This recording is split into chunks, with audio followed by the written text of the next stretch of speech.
ಕಷ್ಟಗಳನ್ನು ಉಸಿರೆಂದವನು ಹೊಸ ಚರಿತೆಯ ಬರೆದನು ಕೆಂಪೇಗೌಡ. ರಣ ಕಲಿಯುವನು ರಣ ಹುಲಿಯುವನು ರಣ ಪಡೆಗಳಿ ಗಂಡ ಬೇರುಂಡ ಭೈರವ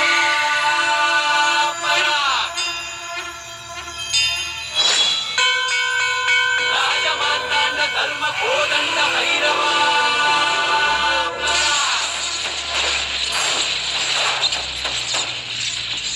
ಗೋಡು ಕಲ್ಲ ಎತ್ತಿ ಮೇಲೆ ಬಿಚ್ಚು ಕಚ್ಚಿ ಯೋಧ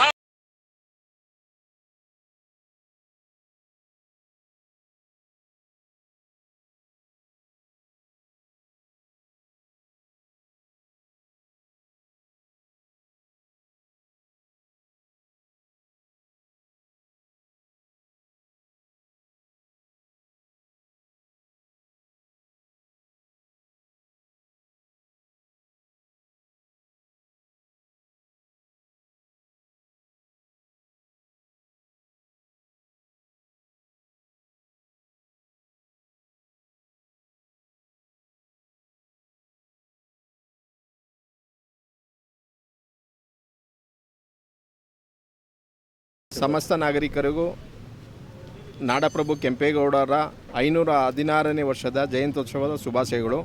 ವರ್ಷವೂ ನಾವು ಯಾವ ರೀತಿ ಆಚರಿಸ್ಕೊಂಡು ಬಂದಿದ್ದೋ ಅದೇ ರೀತಿ ಸ್ಥಳೀಯ ನಾಯಕರುಗಳು ಮತ್ತು ಶಾಸಕರು, ಕಾರ್ಪೊರೇಟರು ಎಲ್ಲರ ಸಹಾಯದೊಂದಿಗೆ ಇವತ್ತು ರಾಜ್ಯ ಒಕ್ಕಲಿಗರ ಸೇನೆಯ ವತಿಯಿಂದ ಕೆಂಪೇಗೌಡ ಜಯಂತಿಯನ್ನು ಆಚರಿಸಿದ್ದೇವೆ. ಇವಾಗ MLA ಶಾಸಕರು ಬಂದಿದ್ದರು, ಅವರು ಸಹ ಅನ್ನದಾನ ಕಾರ್ಯಕ್ರಮದಲ್ಲಿ ಏರ್ಪಡಿಸಿದರು. ಮತ್ತು ರಾಘವೇಂದ್ರ ಶೆಟ್ಟಿಯವರು, ನರೇಂದ್ರ ಬಾಬು ಅವರು, ಉಮಾಪತಿ ನಾಯ್ಡು ಅವರು, ಚಂದ್ರಹಾಸ್ ಅವರು, ಶಿವಣ್ಣವರು ಎಲ್ಲ ನಮ್ಮ ಸಂಘದ ಪದಾಧಿಕಾರಿಗಳು ಸಹ ಹೆಚ್ಚಿನ ರೀತಿಯಲ್ಲಿ ಸಹಕರಿಸಿ ಈ ಒಂದು ಕಾರ್ಯಕ್ರಮವನ್ನು ಯಶಸ್ವಿಯಾಗಿ ರೈಲ್ವೆ ನಾರಾಯಣವರು ಸಹ ಬಂದಿದ್ದರು. ರೈಲ್ವೆ ನಾರಾಯಣವರ ಎಲ್ಲರೂ ಸೇರಿ ಈ ಒಂದು ಕೆಂಪೇಗೌಡ ಜಯಂತಿಯನ್ನು ಅದ್ದೂರಿಯಾಗಿ ಮಾಡಿದ್ದೇವೆ.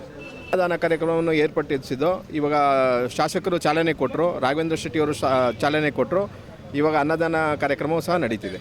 ಜಯಂತಿಯ 516ನೇ ಜಯಂತ್ಯೋತ್ಸವದ ಆರ್ಥಿಕ ಶುಭಾಶಯಗಳು ನಮ್ಮ ನಾಡಿನ ಜನತೆಗೆ ಹಾಗೂ ನಮ್ಮ ಮಹಾಲಕ್ಷ್ಮಿ ಲೇಔಟಿನ ಜನತೆಗೆ ಕೆಂಪೇಗೌಡರ ಆಶೀರ್ವಾದ ಸದಾ ಇರಲಿ ಎಂದು ಕೇಳ್ಕೊಳ್ತೇವೆ. ಹಾಗೆ ನಮ್ಮ ಮಹಾಲಕ್ಷ್ಮಿ ಲೇಔಟನ MLA ಆದ ಗೋಪಾಲಯ್ಯನವರ ಸಹಕಾರದೊಂದಿಗೆ ಈ ನಮ್ಮ ಮಹಾಲಕ್ಷ್ಮಿ ಲೇಔಟು ತುಂಬ ಇಂಪ್ರೂವ್ ಆಗ್ತಾ ಇದೆ. ಅದೇ ಥರ ಈ ಕೆಂಪೇಗೌಡ ಜಯಂತಿನೂ ಸಹ ವರ್ಷವೂ ನಾವು ಇದೇ ಥರ ಎಲ್ಲರ ಸಹಕಾರಗಳೊಂದಿಗೆ ನೆರವೇರಿಸಲು ಎಲ್ಲರನ್ನೂ ಕೋರಿಕೊಳ್ತೇವೆ.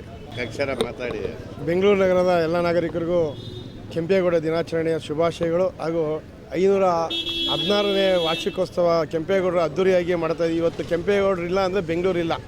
ಅದನ್ನು ಬೆಂಗಳೂರು ಅಂತ ತೋರಿಸ್ಕೊಟ್ಟಂಥ ಕೆಂಪೇಗೌಡರಿಗೆ ಒಂದು ಜಯಂತಿಯನ್ನು ಅದ್ದೂರಿಯಾಗಿ ನಮ್ಮ ವಿಜಯವರು ಆಚರಿಸಿದ್ದಾರೆ. ಅದಕ್ಕೆಲ್ಲ ನಾವೆಲ್ಲ ಭಾಗಿಯಾಗಿದ್ವಿ. MLA ಅವರು ಬಂದಿದ್ದರು, ಗೋಪಾಲಣ್ಣ ಅವರು ಬಂದು ಅವರ ಅಮೃತದಿಂದ ಪೂಜೆ ಮಾಡಿ ಅನ್ನದಾನ ಕಾರ್ಯಕ್ರಮವನ್ನು ಏರ್ಪಡಿಸಿದರು. ಯಶಸ್ವಿಯಾಗಿ ನಡೀತಾ ಇದೆ. ಎಲ್ಲರಿಗೂ ಒಳ್ಳೆಯದಾಗಲಿ ಅಂತ ಬೇಡ್ತೀನಿ. ನಮಸ್ಕಾರ.